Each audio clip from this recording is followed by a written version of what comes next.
अस्सलाम वालेकुम एवरीवन, क्या हाल है सबके।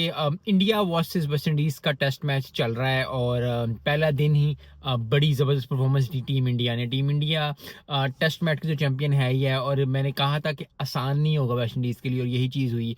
160 170 स्कोर पे अगर आप आउट हो जाते हो तो फिर आप क्या ही करोगे, क्या ही चीज़ करोगे। और वेस्ट इंडीज़ को आई थिंक अब जो है वो बड़ा मुश्किल हो जाएगा उनके लिए, बड़ी बड़ी मुश्किल चीज़ हो जाएगी, क्योंकि अगर आप पहले टेस्ट में पहले सेशन में या पहली बारी में जो है या पहली में करके आप जो है वो 160 170 आउट हो जाए तो फिर बहुत मुश्किल है बचाना, क्योंकि 40-45 का ट्रायल रह गया इंडिया का और 2 खिलाड़ी आउट है। अगर उन्होंने पहले घंटे में विकेटें ना ली वेस्ट इंडीज़ ने तो आई थिंक अगर 200 250 300 की लीड होगी तो आई थिंक ये इनिंग्स की पड़ेगी इंडिया को। इंडिया बड़ी मजबूत कंडीशन में, बड़ी ज़बरदस्त कंडीशन में है, which is a very good for team India.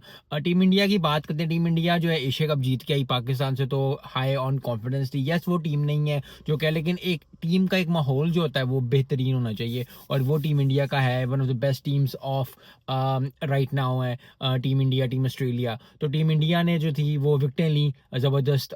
मैं बात करना चाहूँगा बॉलर्स की, बॉलर्स ने बड़ी ज़बरदस्त। मोहम्मद सिराज की बात, मोहम्मद सिराज ने 4 विकेटें ली, बड़ी अच्छी बात, बड़ी ज़बरदस्त बात। आई थिंक मोहम्मद सिराज जो है ना पिछले कुछ साल 2 सालों में कहीं खो गए थे, लेकिन फिर वो जो लास्ट टेस्ट मैच जिताया वो भी, उसके बाद जो अब टेस्ट मैच में 4 विकेटें ली, तो I think he is coming back. और जब आपके की मेन प्लेयर्स जो हैं वो अच्छा परफॉर्म करते हैं और he is a very experience player, तो जब बुमराह जैसे प्लेयर, जब सिराज जैसे प्लेयर, मोहम्मद सिराज जैसे प्लेयर अच्छा परफॉर्म करते हैं, ज़बरदस्त परफॉर्म करते हैं, तो बाकी बैट्समैनों को भी रिलैक्स हो जाता है कि यार चलो ठीक है विकेटें मिल जाएंगी और ये चीज़ें हो जाएंगी और फिर जो है बंदे को सुकून मिल जाता है। और आई थिंक मोहम्मद सिराज की जितनी भी तारीफ की जाए वो कम है।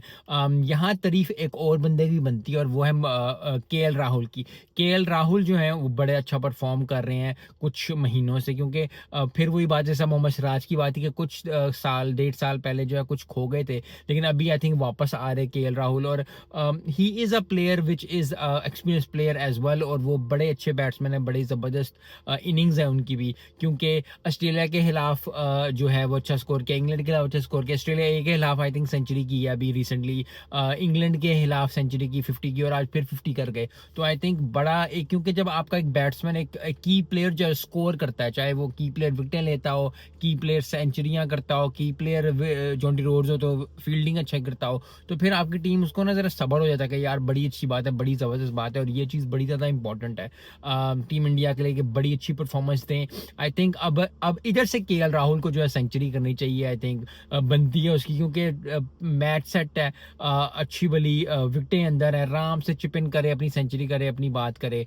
टीम इंडिया का ट्रायल जो है थोड़ा सा रह गया और थोड़ा सा ट्रायल रहने के बाद आई थिंक टीम इंडिया यही कोशिश करेगी कि अब एक ही इनिंग्स खेलें, कुछ 350 400 500 स्कोर करें आराम से। 450 भी स्कोर अगर 3 दिनों में भी 3 दिन भी खेलते हैं और 350 400 स्कोर कर जाते हैं, तो आई थिंक कल ना ज़रा तेज़ खेलने की कोशिश करेगी टीम इंडिया, क्योंकि जैसी सेंचुरी हुई आई थिंक वो तेज़ हो जाएंगे, क्योंकि 350 200 250 300 स्कोर अगर कर जाती है, 300 तो 150 अभी हुआ, 300 और कर जाए, 200 भी कर, 250 भी कर जाए, तो 400 450 स्कोर हो जाएगा, जो कि बड़ा अच्छा स्कोर है और टीम इंडिया एक बड़ी मजबूत कंडीशन में आ जाएगी। और जिस तरह की वेस्ट इंडीज को कुट पड़ के हाल होगा, आई थिंक वेस्ट इंडीज चारों खाने चित हो जाएगी at the end of the day. I think innings की शिकस्त होगी अनलेस अनटिल जो है वेस्ट इंडीज अच्छी परफॉर्मेंस देगी, जबरदस्त परफॉर्मेंस दे, जो कि उम्मीद है कि वो अच्छी परफॉर्मेंस देगी। लेकिन अभी के लिए I think team India is on top right there, और बड़ी अच्छी बात है टीम इंडिया के लिए, टीम इंडिया फैंस के लिए।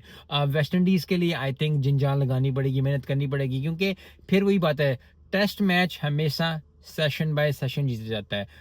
प्रोफेशनल लाइफ में, पर्सनल लाइफ में हमेशा रखे, टेस्ट भी सेशन बाय सेशन जीता जाता है और ज़िंदगी भी दिन one day at a time जीती जाती है। तो अगर आपकी ज़िंदगी में, मेरी ज़िंदगी में, हम सबकी ज़िंदगी में कोई ना कोई मसला चल रहा है, तो one day at a time लेके चलें तो फिर आपको, आपके लिए आसानी होता जाएगा। क्योंकि अगर आप पूरी चीज़ को एक दफ़ा हल करने की कोशिश करेंगे तो फिर मसला होगा। यही चीज़ हमें क्रिकेट सिखाती है, यही चीज़ हमें जो है क्रिकेट बताती है और क्रिकेट से हम सीखते हैं कि कोई मसला नहीं होता, कोई चीज़ नहीं होती, बड़ा मस से बड़ा मसला भी जो है अगर आप उसको सेशन बाय सेशन लेके चलो, आसानी से लेके चलो, एक्सपीरियंस से लेके चलो, अपनी गलतियों से सीख के चलो, तो फिर जो है ज़िंदगी आसान हो जाती है। तो क्रिकेट की लाइफ की बात लाइफ पे, और बड़ी अच्छी बड़ी ज़बरदस्त परफॉर्मेंस दी है टीम इंडिया ने, विच इज़ के करंट भी परफॉर्मेंस अच्छी दी, पाकिस्तान को फेंटा लगाया, एशिया कप भी जीता, और उसके अब जो है बात जो है वो वेस्ट इंडीज़ पे भी हावी हो गए। तो टीम इंडिया जो है वो चारों खाने चित है, वो ज़बरदस्त टीम है। मिलते हैं नेक्स्ट वीडियो में। अस्सलाम वालेकुम।